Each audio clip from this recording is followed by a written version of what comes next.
Time Enough, at last. Written by Lynn Venable. Narrated by Edward E. French.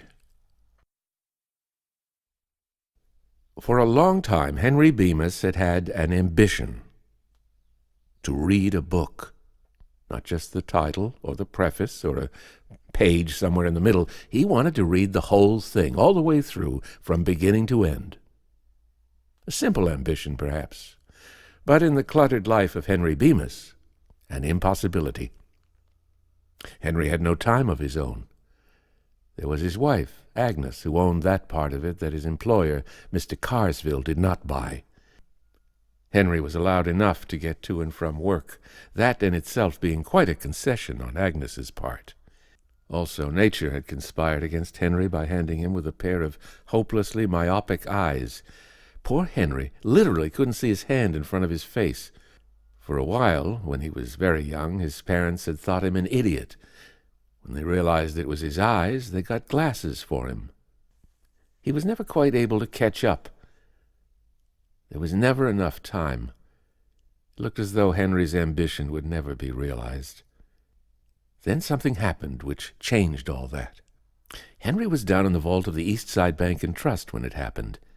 He had stolen a few moments from the duties of his teller's cage to try and read a few pages of the magazine he had brought that morning. He had made an excuse to Mr. Carsville about needing bills in large denominations for a certain customer, and then, safe inside the dim recesses of the vault, he had pulled from inside his coat the pocket-sized magazine. He had just started a picture article cheerfully entitled, "The New Weapons and What They'll Do to You," when all the noise in the world crashed in upon his eardrums. It seemed to be inside of him and outside of him all at once.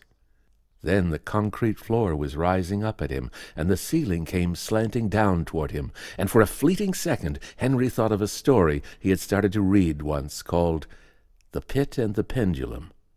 He regretted in that insane moment that he had never had time to finish that story to see how it came out. Then all was darkness and quiet and unconsciousness. When Henry came to, he knew that something was desperately wrong with the East Side Bank and Trust. The heavy steel door of the vault was buckled and twisted, and the floor tilted up at a dizzy angle, while the ceiling dipped crazily toward it. Henry got to his feet, moving arms and legs experimentally. Assured that nothing was broken, he tenderly raised a hand to his eyes. His precious glasses were intact, thank God. He would never have been able to find his way out of the shattered vault without them. He made a mental note to write Dr. Torrance to have a spare pair made and mailed to him. Blasted nuisance not having his prescription on file locally. But Henry trusted no one but Dr. Torrance to grind those thick lenses into his own complicated prescription. Henry removed the heavy glasses from his face. Instantly the room dissolved into a neutral blur. Henry saw a pink splash that he knew was his hand, and a white blob come up to meet the pink as he withdrew his pocket-handkerchief and carefully dusted the lenses. As he replaced the glasses, they slipped down on the bridge of his nose a little. He had been meaning to have them tightened for some time. He suddenly realized, without the realization actually entering his conscious thoughts, that something momentous had happened. Something worse than the boiler blowing up, something worse than a gas main exploding, something worse than anything that had ever happened before. He felt that way because it was so quiet. There was no whine of sirens, no shouting, no running, just an ominous and all-pervading silence. Henry walked across the slanting floor. Slipping and stumbling on the uneven surface, he made his way to the elevator. The car lay crumpled at the foot of the shaft like a discarded accordion. There was something inside of it that Henry could not look at, something that had once been a person, or perhaps several people. It was impossible to tell now. Feeling sick, Henry staggered toward the stairway. The steps were still there, but so jumbled and piled back upon one another that it was more like climbing the side of a mountain than mounting a stairway. It was quiet in the huge chamber that had been the lobby of the bank. It looked strangely cheerful with the sunlight shining through the girders where the ceiling had fallen. The dappled sunlight glinted across the silent lobby, and everywhere there were huddled lumps of unpleasantness that made Henry sick as he tried not to look at them. "Mr. Carsville?" he called. It was very quiet. Something had to be done, of course. This was terrible, right in the middle of a Monday, too. Mr. Carsville would know what to do. He called again, more loudly, and his voice cracked hoarsely. "Mr. Carsville!" And then he saw an arm and shoulder extending out from under a huge, fallen block of marble ceiling. In the buttonhole was the white carnation Mr. Carsville had worn to work that morning, and on the third finger of that hand was a massive signet ring, also belonging to Mr. Carsville. Numbly, Henry realized that the rest of Mr. Carsville was under that block of marble. Henry felt a pang of real sorrow. Mr. Carsville was gone, and so was the rest of the staff. Mr. Wilkinson and Mr. Emery and Mr. Prithard, and the same with Pete and Ralph and Jenkins and Hunter and Pat the guard and Willie the doorman. There was no one to say what was to be done about the East Side Bank and Trust except Henry Bemis. And Henry wasn't worried about the bank. There was something he wanted to do. He climbed carefully over piles of fallen masonry. Once he stepped down into something that crunched and squashed beneath his feet, and he set his teeth on edge to keep from retching. The street was not much different from the inside, bright sunlight, and so much concrete to crawl over, but the unpleasantness was much, much worse. Everywhere there were strange, motionless lumps that Henry could not look at. Suddenly he remembered Agnes. He should be trying to get to Agnes, shouldn't he? He remembered a poster he had seen that said, "In event of emergency, do not use the telephone. Your loved ones are as safe as you." He wondered about Agnes. He looked at the smashed automobiles, some with their four wheels pointing skyward like the stiffened legs of dead animals. He couldn't get to Agnes now anyway. If she was safe, then she was safe. Otherwise, of course, Henry knew Agnes wasn't safe. He had a feeling that there wasn't anyone safe for a long, long way, maybe not in the whole state, or the whole country, or the whole world. No, that was a thought Henry didn't want to think. He forced it from his mind and turned his thoughts back to Agnes. She had been a pretty good wife now that it was all said and done. It wasn't exactly her fault if people didn't have time to read nowadays. It was just that there was the house and the bank and the yard. There were the Joneses for bridge and the Graysons for canasta and charades with the Bryants, and the television. The television Agnes loved to watch but would never watch alone. He never had time to read even a newspaper. He started thinking about last night, that business about the newspaper. Henry had settled into his chair quietly, afraid that a creaking spring might call to Agnes's attention the fact that he was momentarily unoccupied. He had unfolded the newspaper slowly and carefully. The sharp crackle of the paper would have been a clarion call to Agnes. He had glanced at the headlines of the first page. Collapse of conference, imminent. He didn't have time to read the article. He turned to the second page. Solon predicts war, only days away. He flipped through the pages faster, reading brief snatches here and there, afraid to spend too much time on any one of them. On a back page was a brief article entitled, "Prehistoric Artifacts Unearthed in Yucatan." Henry smiled to himself and carefully folded the sheet of paper into fourths. That would be interesting. He would read all of it. Then it came. Agnes's voice. "Henry!" And then she was upon him. She lightly flicked the paper out of his hands and into the fireplace. He saw the flames lick up and curl possessively around the unread article. Agnes continued. "Henry, tonight is the Joneses' bridge night. They'll be here in 30 minutes, and I'm not dressed yet. And here you are, reading." She had emphasized the last word as though it were an unclean act. "Hurry and shave. You know how smooth Jasper Jones's chin always looks. And then straighten up this room." She glanced regretfully toward the fireplace. "Oh, dear, that paper! The television schedule! Oh, well, after the Joneses leave, there won't be time for anything but the Late Late movie, and—" "Don't just sit there, Henry! Hurry!" Henry was hurrying now, but hurrying too much.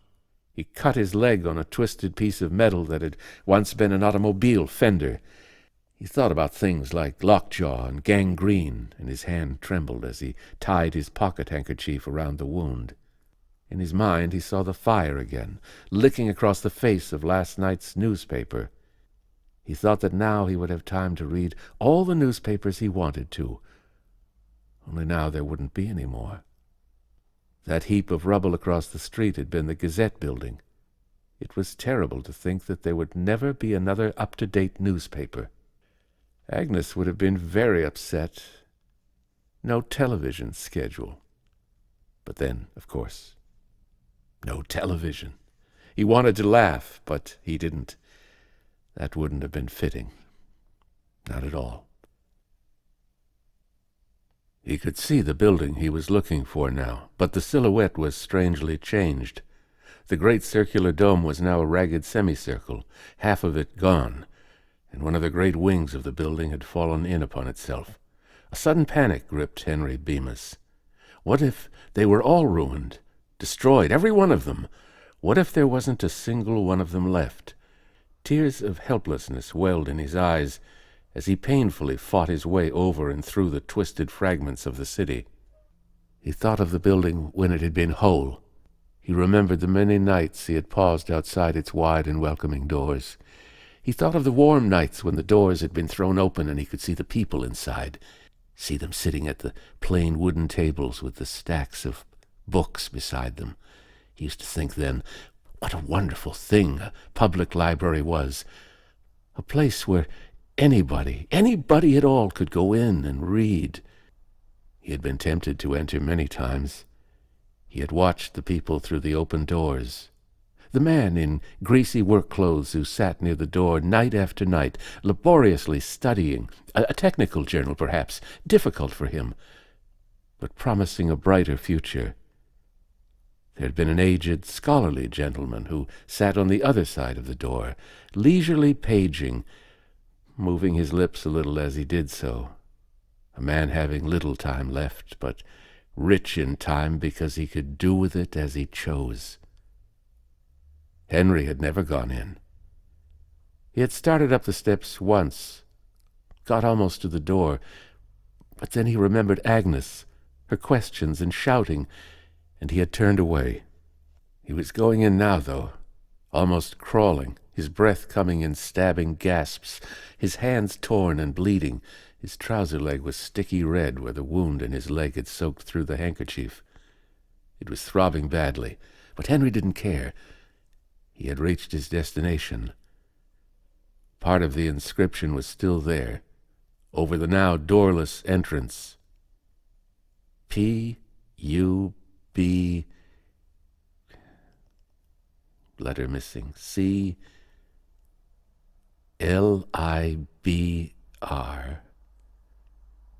The rest had been torn away. The place was in shambles. The shelves were overturned, broken, smashed, tilted, their precious contents spilled in disorder upon the floor. A lot of the books, Henry noted gleefully, were still intact, still whole, still readable. He was literally knee-deep in them. He wallowed in books. He picked one up.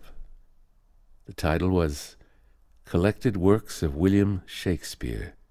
Yes, he must read that sometime. He laid it aside carefully. He picked up another, Spinoza. He tossed it away, seized another, and still another. Which to read first? There were so many. He had been conducting himself a little like a starving man in a delicatessen, grabbing a little of this, a little of that in a frenzy of enjoyment. But now he steadied away. From the pile about him, he selected one volume, sat comfortably down on an overturned shelf, and opened the book. Henry Bemis smiled. There was the rumble of complaining stone, minute in comparison with the epic complaints following the fall of the bomb. This one occurred under one corner of the shelf upon which Henry sat. The shelf moved, threw him off balance. The glasses slipped from his nose and fell with a tinkle. He bent down, clawing blindly, and found, finally, their smashed remains. A minor, indirect destruction stemming from the sudden wholesale smashing of a city, but the only one that greatly interested Henry Bemis. He stared down at the blurred page before him. He began to cry.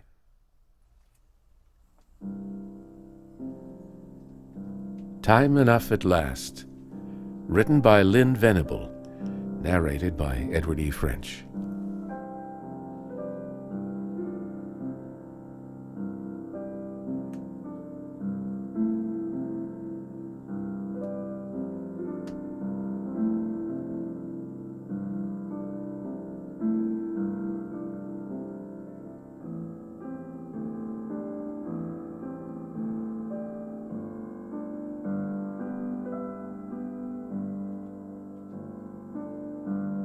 This recording of Time Enough at Last is copyright 2020 by Edward E. French. All rights reserved. The copyright exists on all recordings issued by Edward E. French.